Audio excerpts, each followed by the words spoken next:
Good morning class. Previous વિડીયોમાં આપણે unit number 1 can you install love ભણી ગયા છીએ, શીખી ગયા છીએ. આજે આપણે એ લેસન પછીનું જે કોમ્પ્રિહેન્શન આવે છે, એના પછીનું જે હોમવર્ક આવે છે એ આપણે કરીશું. એનામાં ફર્સ્ટ છે ગ્લોસરી. એમાં વોકેબ્યુલરી છે, આપણે એ રીડિંગ કરવાનું છે અને એમને યાદ રાખવાનું છે. એનામાં ડિસરુપ્ટ એટલે કે વિક્ષેપ, ઇન્ટરેપ્ટ એનો મતલબ થાય છે. બીજો છે શબ્દ ગ્રેજ્યુઅલી એટલે ફાઇનલી એટલે કે છેવટે. મોડ્યુલ, સેક્શન એટલે કે વિભાગ. ઇન્વોક, અપીલ ટુ એટલે કે વિનંતી અથવા તો ને અરજી. કોમ્પ્લિકેટેડ, કોમ્પ્લેક્સ એટલે કે જટિલ. એના પછી કોમ્પ્રિહેન્શન છે. એમાં એ અને બી બે બ્લોક આપવામાં આવ્યા છે. એનામાં એ બ્લોક છે, એમાંથી આપણે બી બ્લોકમાં એને જે સ્ટેટમેન્ટ, એને જે લાગતું વળગતું સ્ટેટમેન્ટ હોય તે આપણે શોધીને મૂકવાનું છે. તો અહીંયા એક એક્ઝામ્પલ આપવામાં આવેલ છે. પાસ્ટ.exe મિનિંગ એનો થાય છે હોટ ઇન ધ પાસ્ટ. પછી એનામાં આપણને બીમાં લાસ્ટ વન એમની જોડે કનેક્ટ કરવામાં આવેલ છે. C ઇન્સલ્ટેડ me in the present of my friends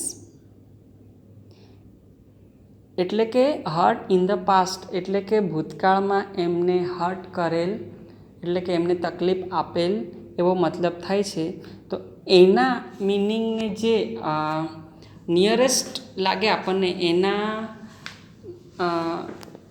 આ જે મિનિંગ એમના અને ફાઇલ નેમ આપ્યું છે એમનું જે મતલબ થાય છે, એ મતલબને રિલેટેડ જે આ બી બોક્સમાં જે આપ્યા છે એ બોક્સમાંથી તમને જે એના લગતું વળગતું હોય તે આપણે એની સામે લખવાનું છે. તો એનામાં સેકન્ડ છે લો સ્ટીમ.exe એટલે કે લેસ રિસ્પેક્ટ ફોર. હવે લેસ રિસ્પેક્ટ ફોર એના માટે આપણે બી બોક્સમાંથી જે એને લાગે વળગે એના મિનિંગને જે નિયર મિનિંગ આવે એ આપણે શોધવાનું છે. તો એમાં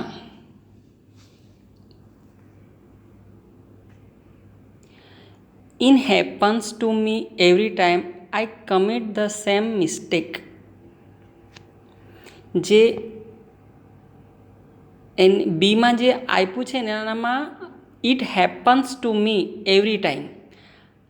it happens to me every, મારી સાથે એવું કાયમ થાય છે. I commit the same mistake, હું દર વખતે સેમ મિસ્ટેક કરું છું. એના તો લેસ રિસ્પેક્ટ ફોર કેમ કે એની સાથે એવું થાય છે અને એ સેમ મિસ્ટેક દર વખતે કરે છે. તો આ બે કનેક્ટેડ છે.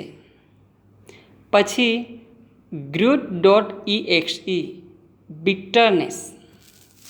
હવે એ બિટરનેસને લાગતું સ્ટેટમેન્ટ આપણે બીમાંથી શોધવાનું છે. તો એના માટે I can't take him in my team, he is quarrelsome. એ બિટરનેસ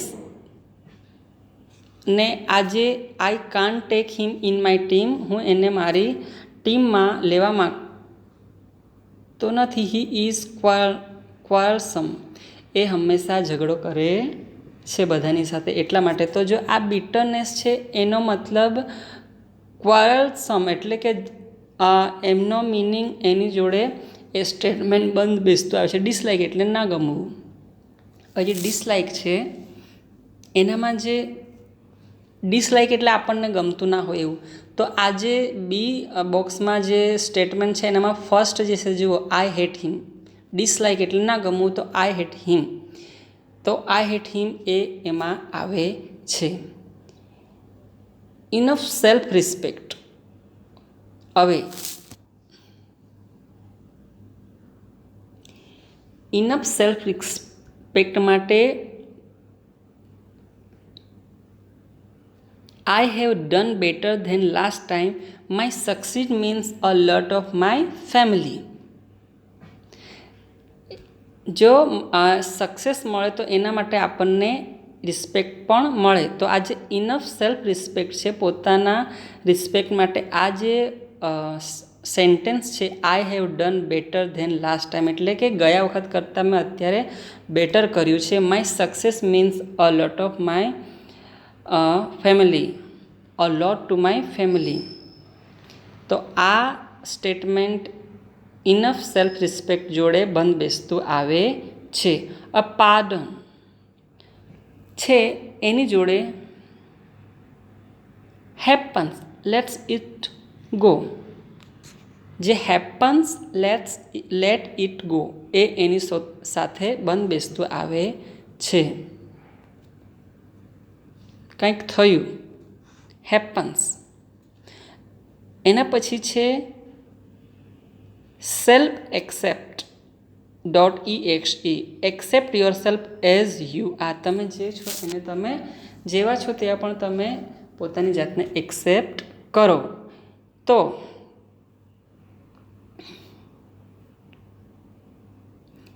એના માટે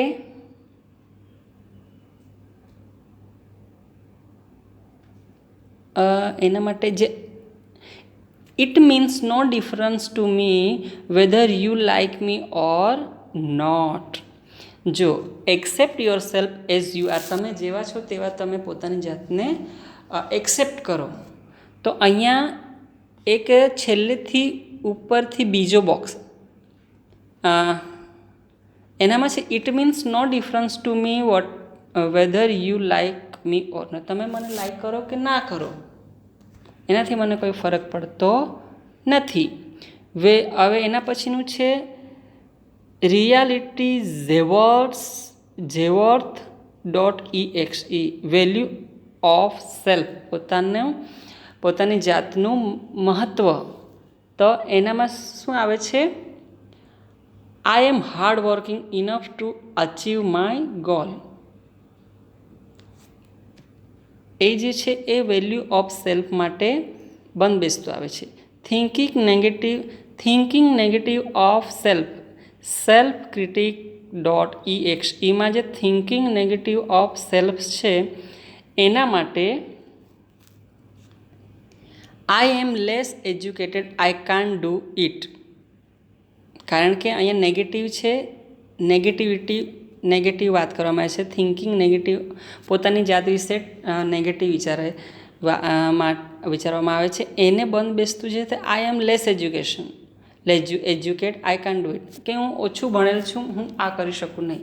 આ બે નેગેટિવ વિચાર દર્શાવે છે, નેગેટિવ વે બતાવે છે. એટલે આ બે જે થિંકિંગ નેગેટિવ ઓફ સેલ્ફ છે એ બીમાં જે થર્ડ નંબરનો બ્લોક છે આઈ એમ લેસ એજ્યુકેટેડ, હું ઓછું ભણેલ છું, આઈ કાન્ટ ડુ ઇટ, એ એના માટે બંધ બેસે છે. કાઇન્ડનેસ, દયાવાન,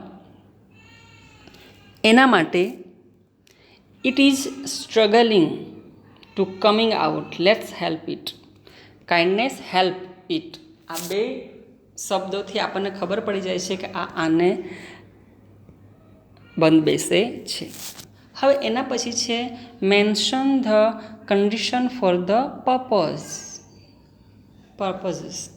તો ટુ ઇન્સ્ટોલ લવ, તો એની કન્ડિશન શું રાખવામાં આવી છે એ તમે જ્યારે વિડીયો જોશો ત્યારે તમને આ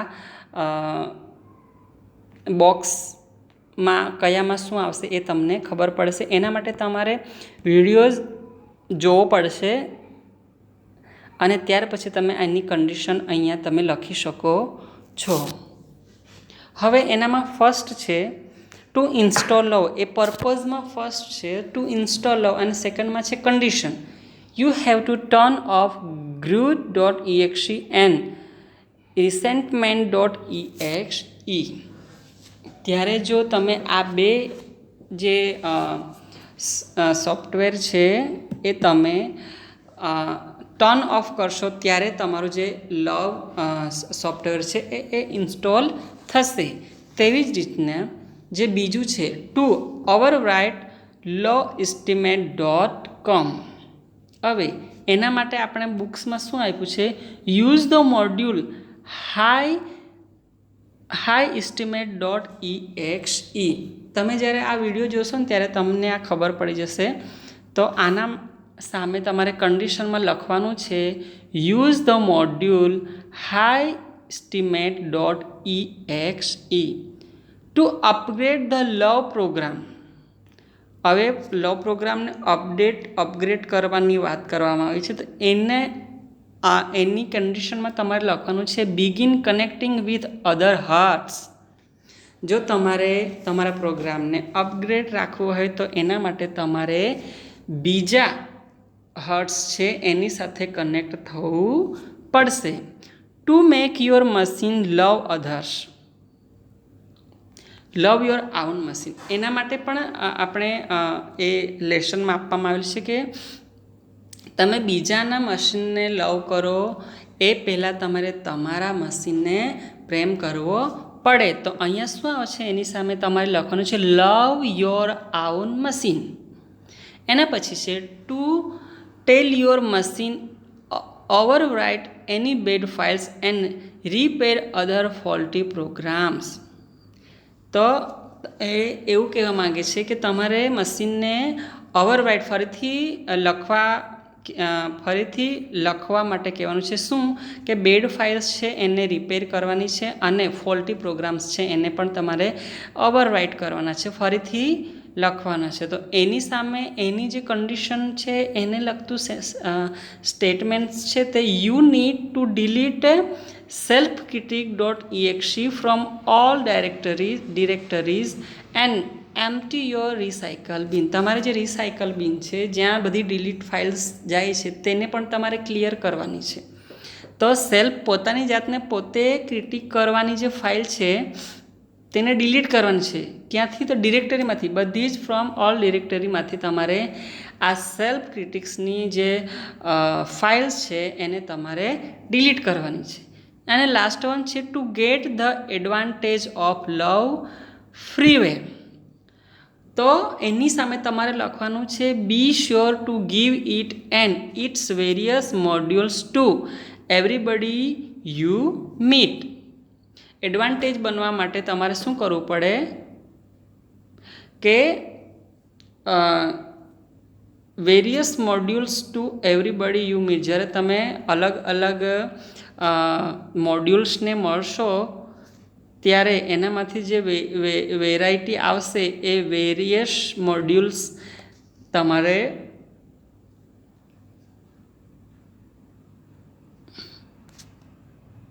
બી sure to give it and તમારે આપવાનું છે and its various modules to everybody you. જ્યારે તમે મળો બીજાને ત્યારે તમારે આની જે વેરાયટી છે એ તમારે બીજાને આપવાની છે. હિયર, હવે એના પછી ત્રીજી exercise, here are some terms clarify them. અહીંયા કેટલાક ટર્મ્સ આપેલી છે અને એને આપણે ક્લેરિફાય કરવાની છે. એનામાં ફર્સ્ટ ઇનપુટ, એટલે અહીંયા કેટલાક શબ્દો આપેલ છે આપણે જે લેસનમાં શીખી ગયા છે એ જ. એને આપણે ઇનપુટ, પ્રોસેસ ને આઉટપુટ એમ 3 વિભાગમાં ડિવાઈડ કરવાના છે. તો આપણે એ વાંચતા જશું અને કયામાં કયા આવશે તે આપણે મૂકતા જશું. તો તમારે તમારા લેસનમાં કઈ રીતે આ શબ્દોને ડિવાઈડ કરવાના છે. તો ઇનપુટ, એનામાં સ્માઇલ એમપીજી એ જે પ્રોસેસ છે એ પ્રોસેસ છે એમાં તમારે સ્માઇલ .mpg મૂકવાનું છે. એના પછી warmth.com એ જે છે એ આઉટપુટ છે, એની જે પ્રોસેસ છે તે આઉટપુટ જેવી છે એટલે એને warmth.comને આપણે આઉટપુટમાં મૂકવાનું છે. એના પછી contentment.com એ છે એ પણ આઉટપુટ છે, એને પણ આઉટપુટના બોક્સમાં મૂકવાનું છે. એના પછી છે peace.exe. piece.exe એ પણ આઉટપુટમાં આવશે. એના પછી છે રિસેન્ટમેન્ટ ઇરેઝડ. એ જે રિસેન્ટમેન્ટ ઇરેઝ છે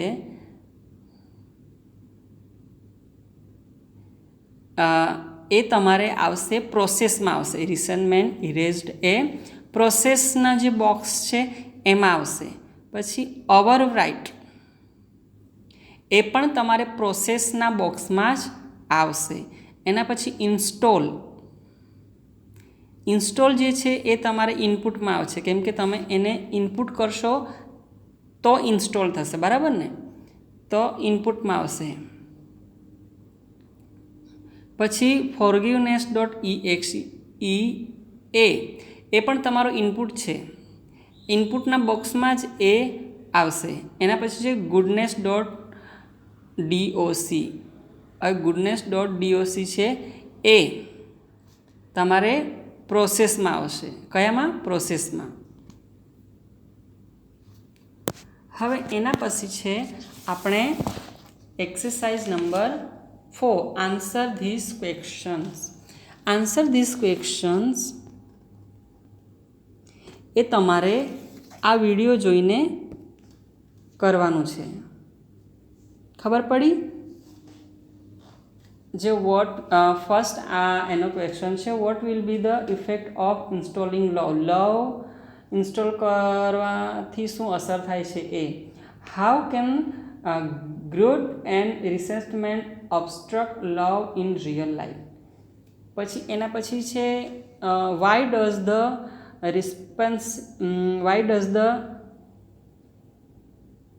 representative suggest deleting selfcritic.exe even from recycle bin. એના પછી છે ચોથો. એના પછી છે પાંચમો. આ તમારે 5 સવાલ તમારે વિડીયો જોઈને પછી લખવાના છે. એના પછી પણ 4 સવાલ જ આપ્યા છે, એ પણ તમારે બુક્સમાંથી જ લખવાના છે.